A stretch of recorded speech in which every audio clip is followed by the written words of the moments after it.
4 chefs, 3 courses, only 1 chance to win. The challenge, create an unforgettable meal from the mystery items hidden in these baskets before time runs out. Time's up. Who will win the $10,000 prize? And who will be chopped? Welcome, chefs. Here are the rules. There are 3 rounds: appetizer, entree, and dessert. Each course in the meal comes with its own basket of mystery ingredients. You must use every ingredient in the basket in some way. If your dish doesn't cut it, you will be chopped. The appetizer baskets are in front of you now. Please open them up. And we have corn nuts, fruit cocktail, black garlic, and also uni. When I see the uni, I'm like, ah, really? You have exactly 20 minutes to complete your dish. Time starts now. So I'm deciding to throw this uni into a salad with bib lettuce and cabbage and arugula. I'm also gonna chop up some of the black garlic into the salad. That's delicious. When I was working in Italy, I learned how to make risotto in 14 minutes. So if I have 20 minutes for the appetizer, I know I can finish. I'm going to stir this uni into this risotto, which will make it extremely creamy. It's a very sexy, sexy dish. I don't want anyone to know that there's fruit cocktail in my risotto. So I'm just gonna blend it up as an addition of sweetness to the sauce. Wow, fruit cocktail is just so peasant style. And uni's higher end. It's kind of the foie gras of the sea. My philosophy is just highlight the ingredients and keep it simple. I decided that I wanted to do a salad and make an uni dressing. The canned food is just very difficult to play with. I have never eaten any canned food in my life. My plan is just using fruit cocktail as a chutney with uni raw. Black garlic, it's so assertive. I just want to use it very, very sparingly. And what clicked in my head was like an old school Caesar salad where you just kind of brush the bowl before you put the salad in. Chef Wade doing a very intricate presentation, but we have 1 minute left. Is he going to be able to finish? I'm trying to frantically dress the salad and get enough on the plate, and I'm running out of time. 10, 9, 8, 7, 6, 5, 4, 3, 2. Time's up. Please step back. Chef Heather, please tell the judges about your dish. Today I prepared for you a fried uni salad with a black garlic and fruit cocktail vinaigrette on a bed of bib lettuce, red pepper, and cabbage. Next up, Chef Matthew. I made a warm fruit cocktail salad with corn nuts, black garlic, and uni dressing. Then we have Chef Wei. Today I make up a soy vinaigrette marinade uni over cucumber, apples, on the top of the cocktail fruit chutney. Last appetizer, Chef Mark. Okay, so this is an uni risotto that is made with a stock of black garlic and fruit cocktail, and it's garnished with lightly sauteed corn nuts and some scallions. Whose dish is on the chopping block?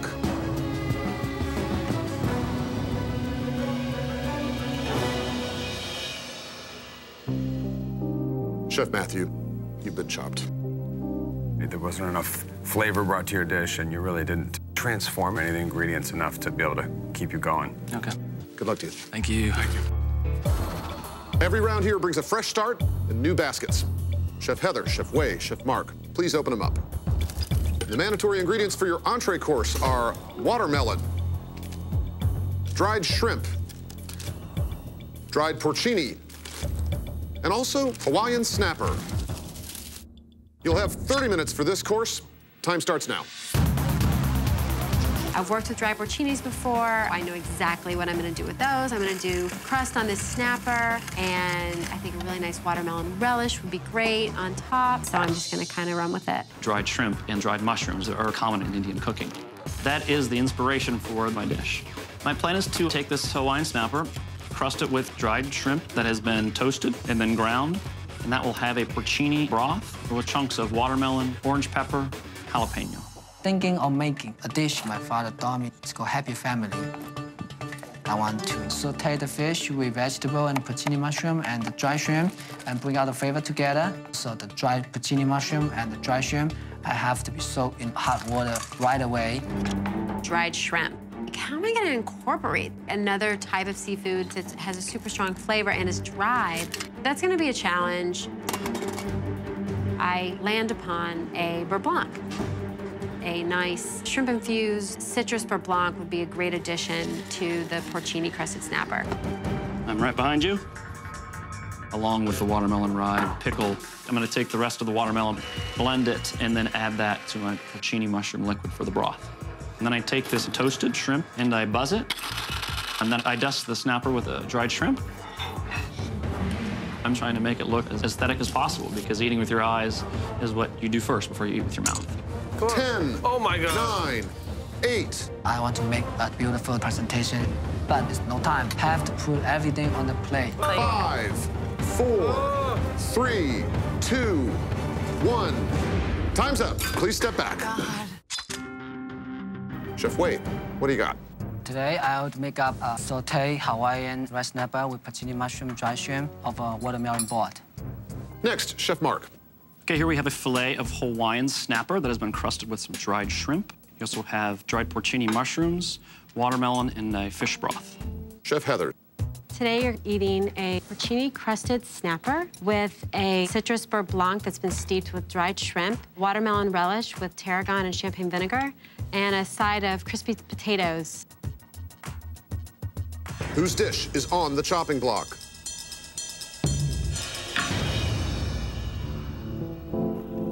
Chef Mark, you've been chopped. The broth really let us down. The porcinis made it murky, and for all of those factors, we weren't able to move you on. Thank you very much, Chef. Chef Heather, Chef Wade, got your game faces on? Absolutely. Please open your baskets. And the mandatory ingredients for dessert are challah, almond butter, tamarind pods, and delicata squash. Do this. 30 minutes for this round. Clock starts now. So my plan is to make a delicata squash and challah bread pudding. Bread pudding is just part of the Southern repertoire. Definitely not with squash, though. That challah bread is good for making breakfast, not for dessert. I'm thinking of making a French toast using wholemeal and egg, and I'm going to use a ginger powder to infuse a little bit of Asian flavor. Technically, bread pudding needs to be cooked in a water bath to keep it moist. It's not gonna work. The wingless folks, my ramekins would not fit. I have to just say, screw it. I know I'm really pushing it, getting it in under 15 minutes. 5 minutes left on the clock, chefs. It looks like Wei has left himself a little extra time to make sure he gets plated. When I take the tamarind brittle out of the oven, it basically looks the exact same as when I put it in. And I'm just thinking, there is no way that this is gonna fly. I finished 2 minutes left. I feel very comfortable. I'm looking around. Heather, she's running all the time. 10, 9, 8, 7, 6, 5, 4, 3, 2, 1. Time's up. Please step back. Chef Heather? Today I made for you a challah bread pudding with delicata squash and a almond butter and tamarind cream with a almond and tamarind brittle on the side. Last dessert, Chef Wei. The last course, I make up challah bread French toast with tamarind, almond, and delicate squash spread, and a little bit of the berry mixed with yogurt. Whose dish is on the chopping block?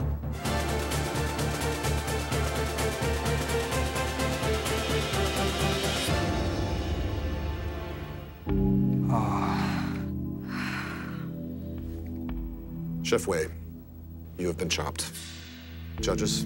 Chef Wei, there are a few flaws in your entree, with the fish not having enough flavor, and on your dessert, the bread was not soaked enough for a proper dessert.